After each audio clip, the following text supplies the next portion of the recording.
Today in this video, I have a new type of device for me.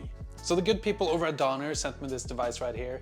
This is the Donner Essential D1, and this device is a drum machine. Normally in this channel, I talk a lot about groove boxes, and it might be useful to know for some of you that this is not a groove box. So if that's what you're interested in, this is not it. Now you can do a lot of things that groove boxes can do, but it's not really designed with the purpose of making full songs. So what is it? Well, the D1 is designed to be a backup track. For example, if you're a guitarist who like to use looper pedals, for example, or if you're a songwriter and you just want to quickly get a loop going and start jamming, or if you're a busker, street performer, or you do open mics or perform by yourself and you need some sort of backing track, then this is a great option. And you might be wondering, if it just does backup tracks, why not just use a recording?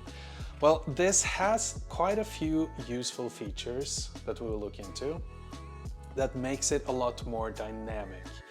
And these faders right here, for example, give you a lot of expression, and it also has a lot of other ways to customize your beats.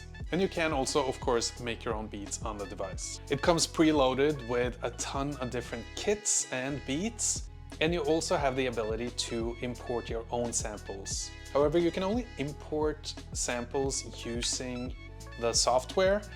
And even though it has an aux-in input, you can't record samples directly in using this input. But like I said, this is not a device that's intended to be used as a groove box, but it's intended to use in a performance setting so that you can quickly just fire up a beat, whether it's a default beat or something you've designed yourself, and then just start playing with whatever setup you've got going. So let's take a look at some of the main features. So here I got the D1 all fired up and ready to go. Now we can just go over some of the main features first. So first of all, you have the drum pads. You have 16 pads where 12 of them are drum samples. And the 4 on the bottom have various more dynamic functions. For example, you have the fill A and fill B. So if we start playing this beat right here, we can trigger a fill. I will transition it to the next bar, and you have 2 different ones for each pattern. In addition, you have these 2 pads right here, which kind of creates trills or ratchets. So for example, if I hold the closed hat here and press down the 16th pad, you get 16th notes, and likewise the 32, then you get 32nd notes, and hold both of them, you get 64th. So you can make little ratchets. You can also do this while playing a beat.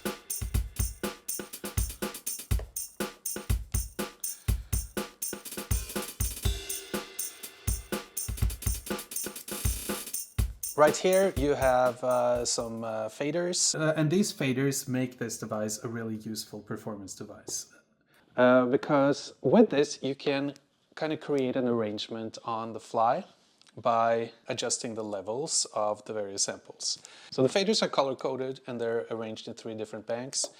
So you can see here you have these 4 colors correspond with the 4 colors on the bottom row of the samples. Next bank corresponds to the middle row, and then the last bank on the top row. So basically, if you're playing a beat, you can sort of fade in and out the samples you want.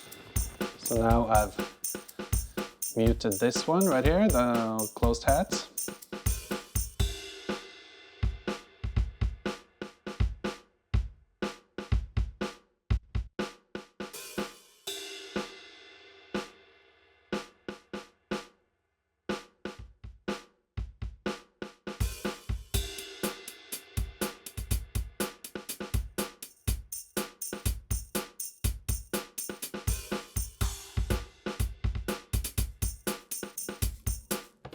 So that's a quick and simple way to kind of create a little bit more life in your beats.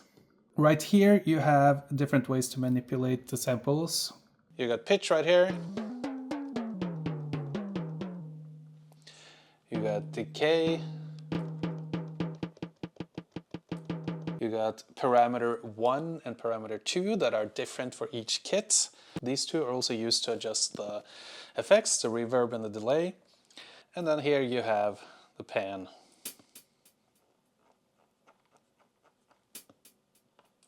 All of these parameters can also be locked, parameter locked, when you're making a beat, and we can look into that later. But that does in effect mean that if you're working with melodic samples, you can program melodic lines by parameter locking the pitch parameter, for example. Now, this device is packed full of different genres, kits, and beats, and we can have a quick listen to some of them. So the first one is an acoustic kit with an acoustic pattern. Each genre has a few different beats. And then we have, you can change the kit, piano.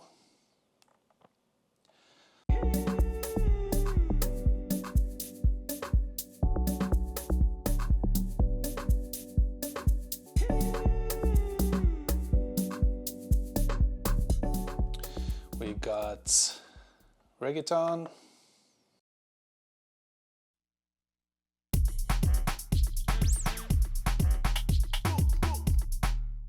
Trap.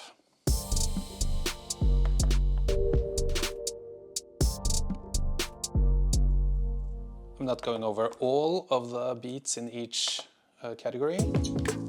But lo-fi.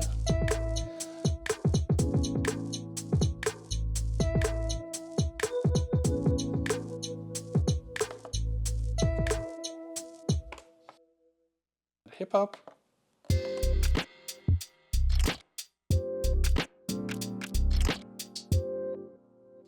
Got hip hop 2.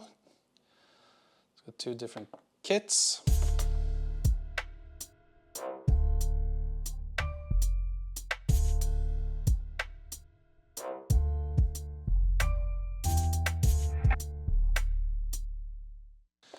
We've got dubstep.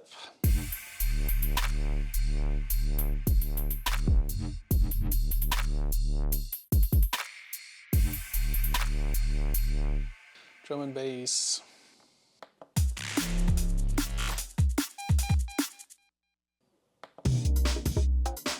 Two different kits there.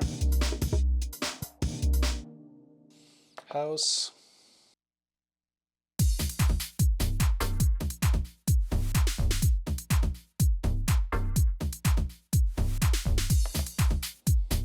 And you got 3 different types of house. You got techno,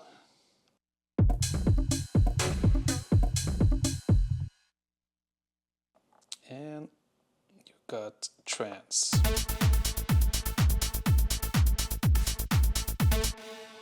So as you can see, you have quite a few different genres and quite a few beats that you can just start playing with straight out of the box.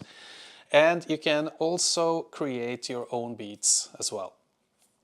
So if we go into the beat section here, you can see that we have these that just say beat and a number, and these are unassigned beats. So if we play this, you can hear there's nothing going on.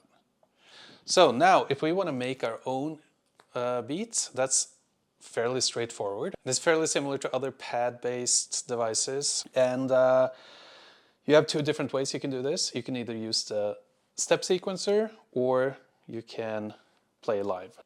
So if you want to record, you can simply just press record right here. Then you get a metronome. You'll notice that when it blinks, you get a 1 bar count in.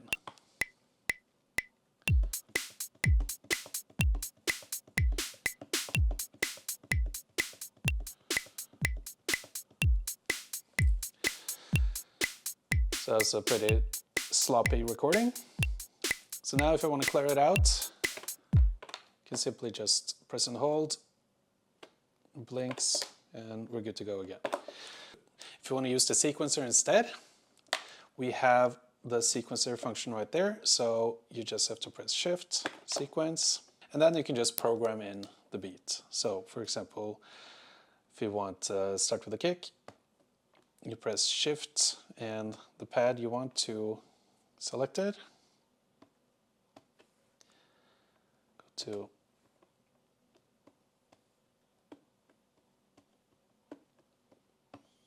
like that. Now we have a kick.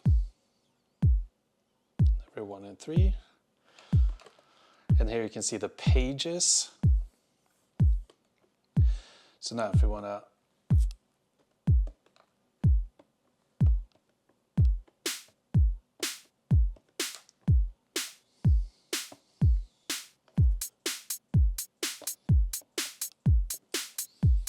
and just like that, we have a little beat going. Okay, so cool. So that's a little overview of the device itself. And now I just want to show you how I like to use it. So I'll just hook it up with some other instruments and then we'll take a look. So now I hooked up the D1 to some other gear. So this is our little setup. We've got the D1 and the SP-404. The SP-404 is being clocked by the D1, by this MIDI cable. And then I have a stereo cable going into a mixer to the TX6. And I have the headphone out of the SP-404 going into the other channel of the mixer. So let me just show you a fun way of using the D1 that I've had a lot of fun with, at least. And that's simply to just loop over the beats on the D1. I'm not at home at the moment, so I don't have like a real looper pedal, so I'm using the SP-404 for that purpose. So let me just show you how you can just fire up the D1 and start jamming out. Okay, so I have my guitar hooked up to the Boss GT1 multi-effects pedal. And now I'm just gonna go into the looper mode on the SP-404. I'm gonna turn off the metronome because I don't need it when it's hooked up to the D1. So now you can notice when I press play on the D1, you can see the tempo changes to what the tempo is set to on the D1. So I'll just start playing.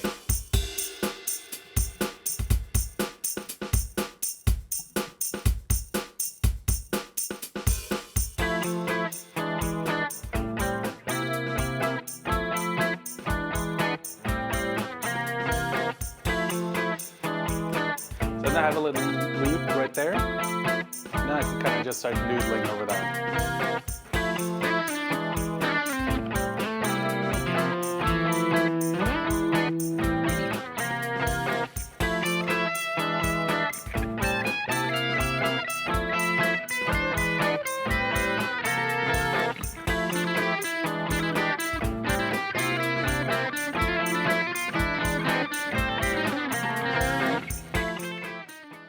So that's a pretty fun way of just immediately starting like noodling around without having to program a beat. So next, let us make a little beat. And I'm just gonna make a little cover song here because I've been kind of into a song by Tom Misch lately, which I think is called It Moves Right Through Me. And I'm just gonna use the acoustic kit. And let's just program the kick.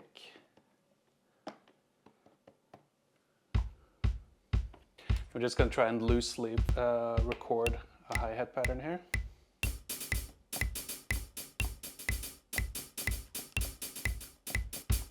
Okay, so now we have a little beat going. Okay, let's adjust the tempo a little bit. Okay, so let's say we want to record something here.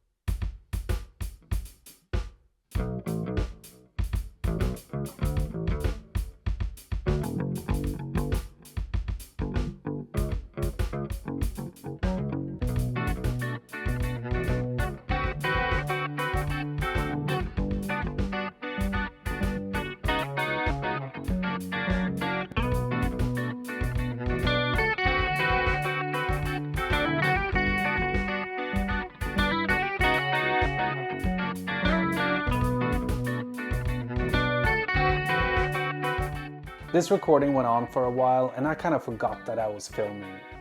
But it turned out that that was the most enjoyable thing with the D1 for me. Like I mentioned earlier in the video, I don't really have any experience with pure drum machines. And I have a lot of groove boxes, and I've kind of felt like the groove boxes fill that space since they can do a lot of the same things. But there is something to be said about the saying that limitation breeds creativity. With groove boxes, I tend to spend a lot of time tweaking and perfecting and trying to make everything just right. But with the D1, I just want to play. The simplicity of it just had me focus on my guitar and my bass and the music, and I just had fun. So you can probably hear that there are a lot of imperfections. There's a lot of bad playing, sloppy programming and stuff like that. But it was fun just being spontaneous and just going with it. So while I didn't really know what to do with this device when I first got it, I know exactly what to do with it now. I'll just use it as a pure idea machine that I can just turn on whenever I want to just play music and not overthink things. I want to also quickly mention that this video is in no way sponsored in any other way than that I received this device by Donner for free. And I also want to mention that I've had a lot of difficult things going on in my private life, so the making of this video took way longer than it had to. So I would like to give my thanks to Donner for being so patient and never rushing me and showing understanding, even though I received the D1 months ago. So if you would like to show some love to Donner, you can use the link in the description if you want to pick up a D1 for yourself or any of the other awesome products that Donner have. I'll also very soon post a video that will explain a little bit about everything that's been going on and why I've been missing from my channel for so long.